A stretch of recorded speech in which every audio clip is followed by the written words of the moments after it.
23 puñaladas. No fue una ejecución, fue un ritual, un baño de sangre en el corazón de mármol de Roma. El hombre que se creía un dios, Cayo Julio César, yacía desangrándose a los pies de la estatua de su mayor enemigo, Pompeyo el Grande. La ironía es brutal. Los asesinos senadores, hombres que habían cenado con él la noche anterior, alzaron sus dagas ensangrentadas. No huyeron, gritaron. Se autoproclamaron libertadores. Creyeron que en aquel día los idus de marzo del año 44 a.C. habían salvado la república, cortado la cabeza de la serpiente de la tiranía. En su arrogancia pensaron que el pueblo de Roma saldría a las calles para aclamarlos, para agradecerles por devolver la libertad. Pero el pueblo no los aplaudió. El silencio en el foro fue su primera sentencia de muerte. Un silencio pesado, denso, cargado de miedo. No miedo al tirano muerto, sino a ellos, a los hombres que habían desatado el caos. ¿Por qué el pueblo que decían haber salvado los recibió con pavor y no con flores? Porque el romano común no vivía en las villas de los senadores, vivía en la cruda realidad. Y César el tirano les había dado estabilidad, victorias y pan. Los libertadores, por otro lado, ofrecían solo una idea abstracta de libertad y sangre. El cerebro detrás de la conspiración, Cayo Casio Longino, un hombre consumido por el rencor personal, y el rostro, el símbolo, Marco Junio Bruto, el hijo adoptivo de César, el hombre cuya traición asestó la herida mortal. Dicen que las últimas palabras de César al ver su rostro no fueron de ira sino de sorpresa dolorosa. Tú también, hijo mío, creyeron haber vencido. Marcharon al Capitolio. Se atrincheraron esperando que la ciudad los reconociera como los nuevos padres de la patria. Subestimaron a un hombre que no había empuñado una daga, pero cuyas palabras serían más afiladas que cualquier acero, el cónsul Marco Antonio. Y peor aún, subestimaron a un fantasma, un nombre. A cientos de kilómetros de distancia, en Apolonia, un joven de 18 años, frágil y desconocido, recibe una carta. Le informan que su tío abuelo Julio César ha sido asesinado. Pero esa no es la noticia que cambiará el mundo. La verdadera bomba está en el testamento. César lo adoptó como hijo y heredero principal. Aquel joven ignorado por todos se convertiría en la encarnación de la venganza. No heredó solo la fortuna de César, heredó su nombre. Y con ese nombre un juramento de sangre. Su nombre era Cayo Octavio. Su llegada a Roma marcaría el inicio del fin para cada uno de los 60 hombres que clavaron su acero en el cuerpo de su padre adoptivo. Aún no lo sabían, pero no habían matado a un hombre. Habían desatado dos monstruos, la guerra civil y Octavio. La caza estaba a punto de comenzar, y no se detendría hasta que el último de los libertadores pagara su deuda con sangre. Por un instante, pareció que la sangre no llamaría más sangre. En un movimiento desesperado para evitar la guerra civil, el Senado concedió amnistía a los asesinos. Un perdón frágil, tenso. Bruto y Casio bajaron del Capitolio creyendo que habían superado la tormenta. Inclusive cenaron con Marco Antonio en una tregua tan falsa como las sonrisas en sus rostros. Ellos controlaban el Senado, tenían las dagas, pensaban que tenían el poder. Su error fue permitir que César tuviera un funeral de Estado. Bruto fue el primero en hablar. Su discurso fue una obra de lógica estoica, fría, racional, filosófica. Apeló a la virtud, al deber, al amor por la República. Explicó que no mató a César por odio, sino por amor a Roma. No que amara a César menos, sino que amaba a Roma más. La multitud confusa asintió. Parecían aceptar la terrible necesidad del acto. Los libertadores respiraron aliviados. Pero entonces Marco Antonio subió a la rostra. No gritó, no acusó. Su voz era un susurro de dolor que no obstante alcanzaba cada rincón del foro. Amigos romanos, compatriotas, préstame atención, comenzó. Vengo a enterrar a César, no a alabarlo. Dijo que Bruto era un hombre honorable, que todos ellos lo eran. Repitió la frase varias veces, hombres honorables, y en cada repetición, la palabra honorable se pudría transformándose en un veneno, un sarcasmo afilado como una navaja. Entonces, se agachó, levantó la toga que cubría el cuerpo de César. La tela púrpura rígida por la sangre seca revelaba los 23 rasgones. Mirad, por aquí entró la daga de Casio. Mirad qué brecha hizo el envidioso Casca. Y por esta otra, el amado Bruto apuñaló. Transformó un asesinato político en una carnicería personal. Hizo que la multitud viera no a un tirano sino a un hombre traicionado. Y entonces el golpe final sacó un rollo de papiro, el testamento de Julio César. La multitud contuvo el aliento cuando Antonio leyó que César legaba sus jardines privados al pueblo de Roma para que fueran parques públicos para siempre. Y entonces el golpe de misericordia. César dejaba a cada ciudadano romano, a cada hombre en aquella plaza, una suma de 75 dracmas. El infierno se desató. El discurso lógico de Bruto se evaporó ante la emoción cruda. El amor del pueblo por su benefactor asesinado estalló en una ola de violencia incontrolable. Arrancaron los bancos y las mesas del foro para construir una pira funeraria improvisada para su héroe allí mismo. Después, con antorchas encendidas en aquel fuego sagrado, la turba se transformó en una jauría de lobos. Ya no buscaban libertadores, buscaban asesinos. Su primera víctima fue un infortunado poeta llamado Cayo Elvio Cinna. Lo confundieron con uno de los conspiradores, Lucio Cornelio Cinna. No importaron sus súplicas, no importó que gritara que era solo un poeta. Fue despedazado miembro a miembro en las calles. Fue el primer pago de la deuda de sangre. Bruto Casio y los otros vieron las llamas de sus casas. Vieron al pueblo que decían haber liberado marchar hacia ellos con antorchas y cuchillos. Su sueño republicano se había convertido en una pesadilla. Tuvieron que huir de Roma como ladrones en la noche. Ya no eran senadores, eran prófugos. Y mientras ellos corrían por sus vidas hacia el este, el verdadero peligro, el joven Octavio, desembarcaba en el sur de Italia. No traía un ejército, traía algo mucho más poderoso, el nombre de César, y una fortuna que pronto parecería inagotable. Y estaba a punto de usar ambas cosas para comprar la lealtad del arma más letal de Roma, las legiones de su padre. Mientras Roma ardía y los asesinos huían, Octavio jugaba su propia partida, un juego de ajedrez en un tablero de navajas. Al llegar a Roma se presentó a Marco Antonio, el nuevo dueño de la ciudad. Antonio lo vio como era un joven pálido, sin experiencia, una mera inconveniencia. Se negó a entregarle la fortuna de César usando el dinero para consolidar su propio poder. Fue un error de cálculo que le costaría el mundo. Subestimaron su nombre. Octavio comenzó a afirmar como César Octaviano, un golpe de genio para el pueblo y las legiones. Él era César. Y cuando Antonio le negó el dinero, Octavio hizo lo impensable. Vendió sus propias propiedades y las heredadas de su familia para pagar al pueblo las 75 dracmas prometidas en el testamento. Cumplió la palabra de su padre. De la noche a la mañana, el joven se convirtió en el favorito de la plebe y más importante de los veteranos de las legiones de César. Hombres curtidos en 1000 batallas que habían adorado al general, vieron en aquel joven la reencarnación de su líder. Octavio no pidió lealtad. La compró con dinero, promesas y sobre todo con el poder de un nombre inmortal. Robó las legiones de Antonio ante sus ojos. La tensión explotó. Los dos vengadores de César se declararon la guerra uno al otro. Pero mientras luchaban en el norte de Italia, llegaron noticias del este, noticias alarmantes. Bruto y Casio no estaban perdiendo el tiempo. Habían saqueado las provincias orientales acumulando un tesoro de guerra gigantesco. Reclutaron y formaron 19 legiones, un ejército formidable financiado por la extorsión y listo para marchar sobre Italia. Antonio y Octavio percibieron una verdad aterradora.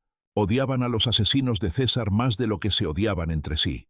Se encontraron en una pequeña isla en un río cerca de Bolonia. Antonio, Octavio y un tercer hombre, Lépido, general de César. Allí, entre el barro y la niebla, estos tres hombres formaron el segundo triunvirato. No era una alianza, era un pacto de depredadores.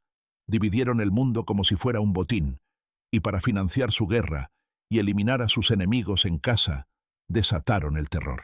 Las proscripciones no eran una simple lista de enemigos, eran una sentencia de muerte pública. Cientos de senadores y miles de la clase acomodada fueron declarados enemigos del Estado. Sus nombres escritos en tablas de yeso fueron clavados en el foro. Cualquiera podía matarlos. No solo estaba permitido, había recompensa. El asesino recibía una parte de los bienes del muerto. El resto iba al triunvirato. Roma se hundió en una paranoia sangrienta. Esclavos asesinaban a sus señores para ganar la libertad. Hijos traicionaban a padres por la herencia. Nadie estaba a salvo. Y en esa lista, Antonio exigió un nombre por encima de todos. Marco Tulio Cicerón, el mayor orador de Roma. Cicerón no era uno de los asesinos, pero sus discursos contra Antonio lo habían condenado. Octavio, que le debía a Cicerón su ascenso político, estuvo de acuerdo. Lo sacrificó sin dudar. Los sicarios de Antonio lo alcanzaron cerca de su villa. Cicerón ordenó a sus siervos que no resistieran y ofreció el cuello. Cortaron su cabeza y sus manos, las mismas manos que escribieron los discursos que tanto ofendieron a Antonio. Las llevaron a Roma y en un acto de barbarie suprema, las clavaron en la rostra la tribuna donde Cicerón había hablado tantas veces. La venganza era total. Con Roma purgada y sus arcas llenas con el sangre de sus enemigos, el triunvirato volvió su mirada al este. La purga había terminado. Ahora comenzaba la guerra. Bruto y Casio no se escondían. Se habían reunido en Grecia con sus 19 legiones. El enfrentamiento final que decidiría el destino de la República era inevitable. El fin del mundo romano se reunió en una llanura de Grecia llamada Filipos. No era un ejército contra otro, era una era contra la siguiente. De un lado Octavio y Antonio con el nombre de César como estandarte y la venganza como combustible. Del otro Bruto y Casio con la idea moribunda de la República y el recuerdo de una daga ensangrentada.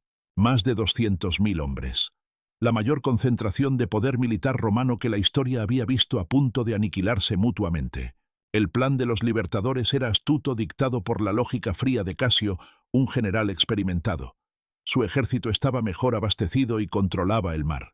La estrategia esperar evitar una batalla campal, dejar que el hambre y las enfermedades desgastaran las legiones de los triunviros.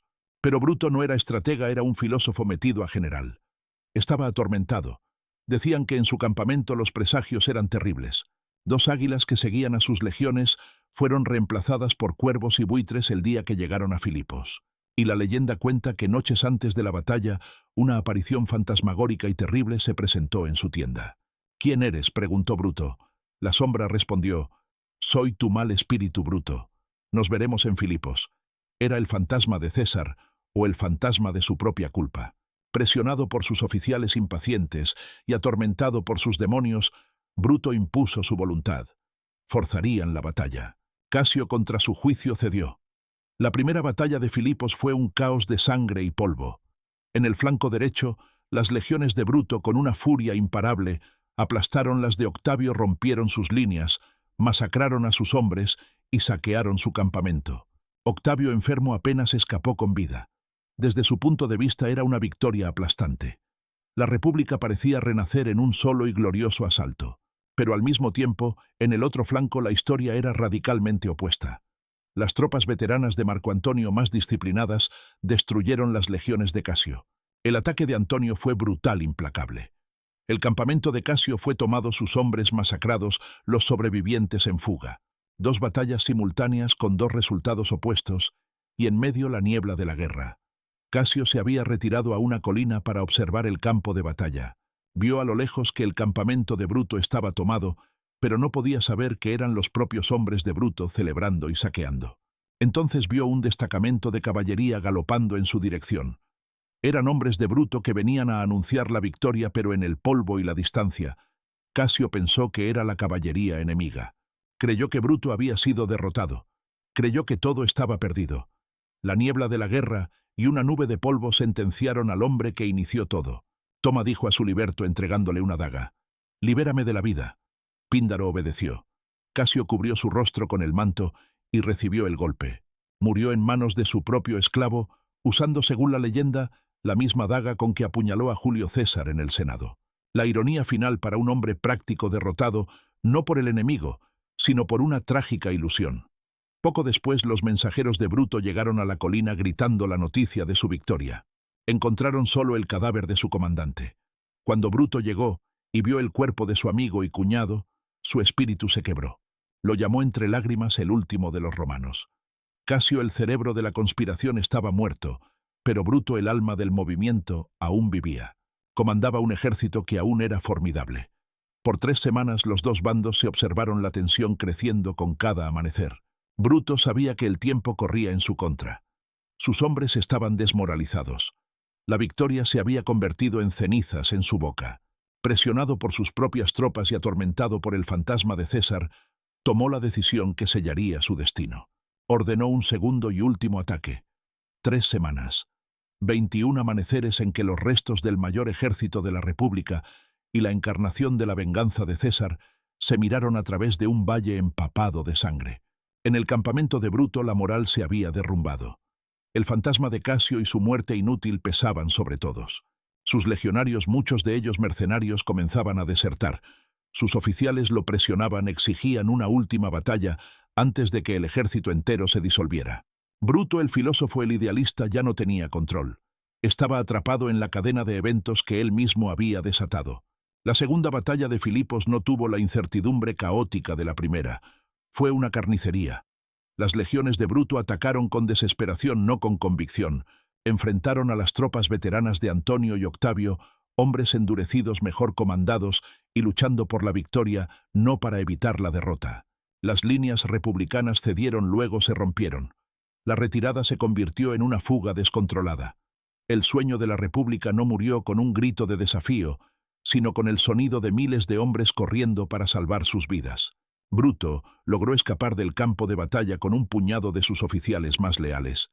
Se escondieron en las colinas cercanas, oyendo los gritos de victoria de sus enemigos y el sonido de la caballería de Antonio, registrando el área buscándolo. El hombre que había gobernado Roma por un instante, ahora era un fugitivo acorralado en la oscuridad de un bosque griego. Allí, en la noche fría, Bruto supo que todo había terminado. Miró a sus amigos y pronunció palabras que revelaban la fractura de su alma. Lamentó que la virtud por la que había sacrificado todo pudiera ser solo una palabra vacía, y que él había sido esclavo de la fortuna. El idealista chocaba contra el muro de la realidad. Había matado a su amigo y mentor por una idea, y esa idea acababa de morir ante sus ojos. No permitiría ser capturado. La humillación de ser arrastrado por las calles de Roma en el desfile triunfal de Octavio era un destino peor que la muerte. Pidió a uno de sus oficiales, Clito, que lo matara. Clito se negó llorando. Pidió a otro, Dardanio, que también se negó. Finalmente se acercó a su amigo Estratón. Pidió que sostuviera su espada con la punta vuelta hacia él. Estratón, con lágrimas en los ojos, obedeció. Bruto usó sus últimas fuerzas para correr y empalarse en la hoja. Murió instantáneamente. El alma de la conspiración se había extinguido. Poco después, los hombres de Antonio encontraron su cuerpo. Marco Antonio, en un gesto de inesperada nobleza, se quitó su valiosísimo manto púrpura de general y cubrió el cadáver de su enemigo. Más tarde diría que Bruto fue el más noble de todos los romanos, el único de los conspiradores que actuó por un ideal, no por envidia. Octavio no compartió ese respeto. Cuando le trajeron la noticia, su reacción fue gélida. Ordenó que la cabeza de Bruto fuera cortada y enviada a Roma para ser arrojada a los pies de la estatua de Julio César. La venganza de Octavio no conocía nobleza, solo aniquilación total. El contraste entre los dos vencedores en ese momento plantó las semillas de la guerra que vendría entre ellos. Con Bruto y Casio muertos, las cabezas de la conspiración fueron cortadas. Para el mundo la guerra civil había terminado. Pero Octavio no lo veía así. Para él la venganza no estaba completa no hasta que cada uno de los 60 hombres que empuñaron una daga aquel día estuviera muerto. La gran guerra había acabado. Ahora comenzaba la caza silenciosa, una purga que se extendería por todos los rincones del Mediterráneo. Para los asesinos restantes, el infierno apenas comenzaba. Tras la batalla de Filipos, el poder del mundo romano quedó en manos de 3 hombres, y uno de ellos, Octavio, tenía una obsesión. La lista de los 60 hombres que participaron en el asesinato de su padre. Bruto y Casio eran solo los 2 primeros nombres importantes en ser tachados. Quedaban docenas. Y ahora los triunviros tenían ejércitos, flotas, espías y un tesoro casi ilimitado para encontrarlos. No había rincón del Mediterráneo donde pudieran esconderse. La amnistía había sido una farsa. La proscripción era ahora la ley.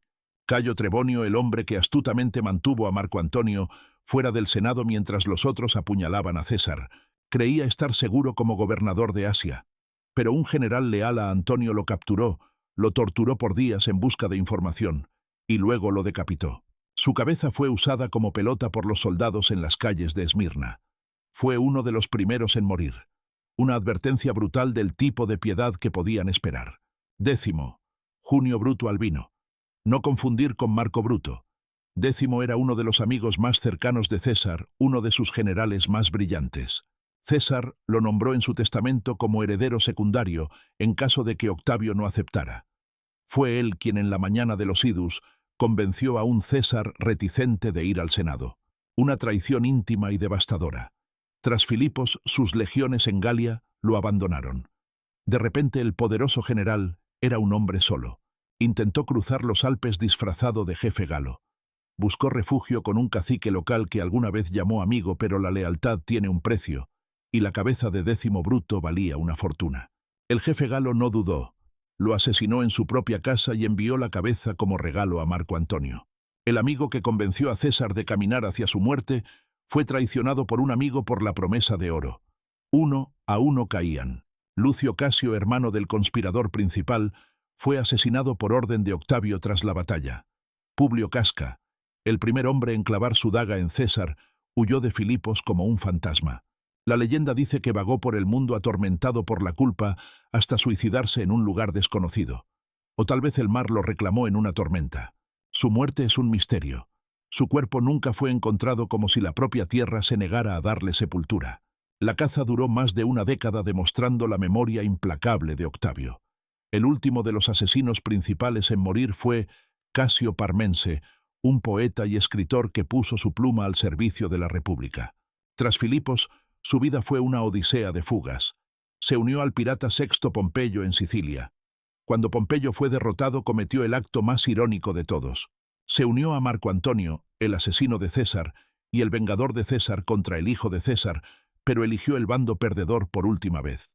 Tras la derrota final de Antonio en la batalla de Accio, más de 14 años después del asesinato, los hombres de Octavio finalmente lo encontraron en Atenas. Fue arrastrado y ejecutado sin ceremonia. Con su muerte, la lista de Octavio estaba finalmente casi completa. 1-1 cayeron en batallas en callejones oscuros por su propia mano o por la de un traidor. Ninguno de los asesinos de César murió de vejez. La mayoría murió violentamente, muchos con las mismas dagas que usaron en los idus de marzo, cumpliendo una especie de justicia poética y terrible. Pero mientras la venganza se consumaba, algo más sucedía.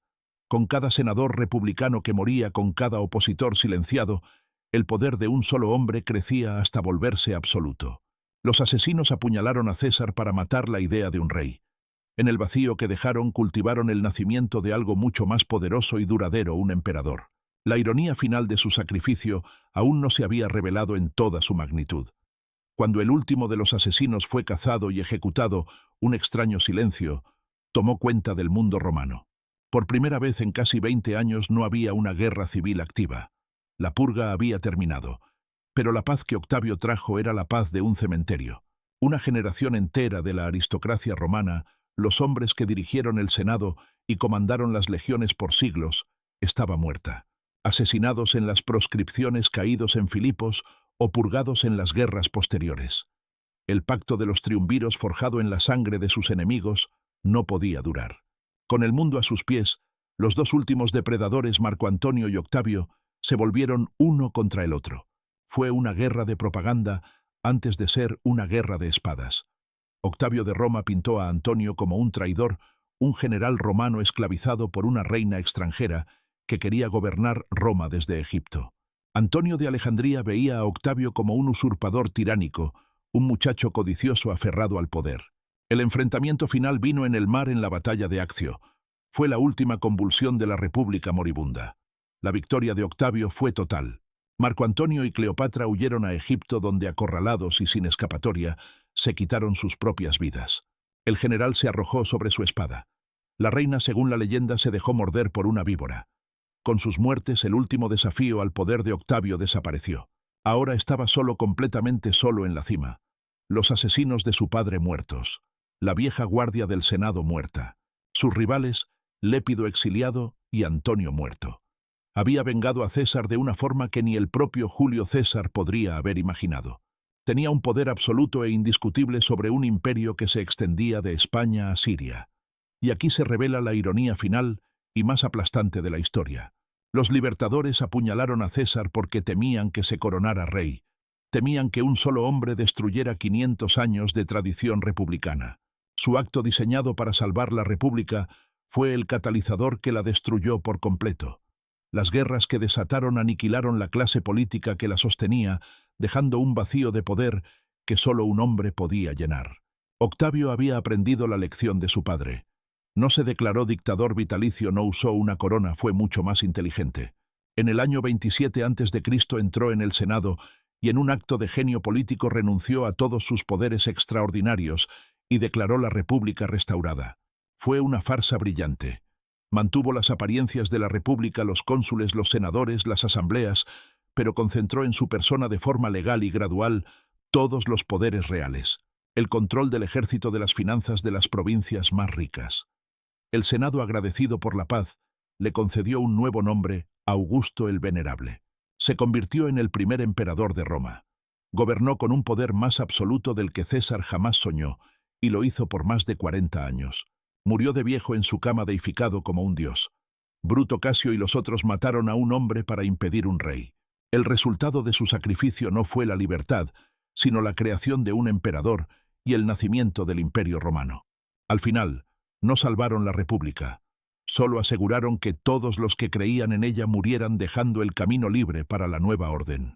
Su lucha por la libertad fue el peldaño sobre el que Augusto construyó su trono. Las 23 puñaladas en el suelo del Senado no evitaron la tiranía, solo eligieron al tirano.